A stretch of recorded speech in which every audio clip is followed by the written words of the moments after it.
লম্বা ছুটির পর সরকারি অফিসে কর্মকর্তা-কর্মচারীদের উপস্থিতি থাকলেও সেবা গ্রহীতাদের তেমন দেখা যাচ্ছে না। আরও বিস্তারিত জানাতে ময়মনসিংহ থেকে সরাসরি যুক্ত হচ্ছেন আমাদের প্রতিনিধি আসাদুজ্জামান সুমন।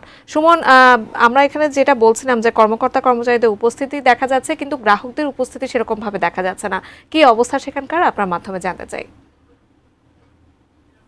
জাকিয়া, ধন্যবাদ আপনাকে। আসলে এই যে পর কিন্তু ঈদের পর সরকারি অফিস আদালত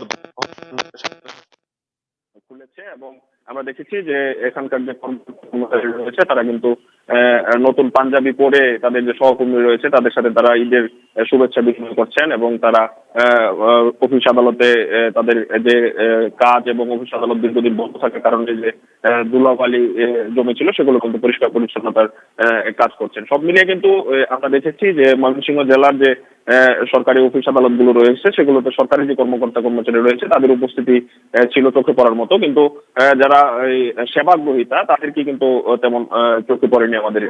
আমরা বেলা বাড়ার সাথে সাথে যারা সংশ্লিষ্ট অফিসের কর্মকর্তা যারা রয়েছেন তারা আমাদেরকে জানিয়েছেন যে আসলে ঈদের লম্বা ছুটির পর সকাল থেকে অনেকে আসছে না এবং বেলা বাড়ার সাথে সাথে আশা করছে যে যারা সেবা গ্রহীতা রয়েছে তারা এসে তাদের যে কাঙ্ক্ষিত সেবা সেটি তারা নেবেন। আর উপজেলা পর্যায়ে এবং ইউনিয়ন পর্যায়ের অফিস আদালতগুলোতে কিন্তু আমরা দেখেছি একটু ভিন্ন চিত্র। সেগুলোতে কিছুটা কর্মকর্তা কর্মচারীরা কিছু কম উপস্থিতি রয়েছে এবং সেখানেও কিন্তু একদম যারা সেবা গ্রহীতা সেগুলো কিন্তু একেবারে কম আমরা জেনেছি। সব মিলিয়ে ঈদের লম্বা ছুটির পর আজকে প্রথম দিন সবাই বলছেন যে এই যে আজকে প্রথম দিন অফিস আদালতে তেমন কাজকর্ম হবে না, শুধু ঈদের যে কুশলাদি বিনিময় সেটি তারা করবেন।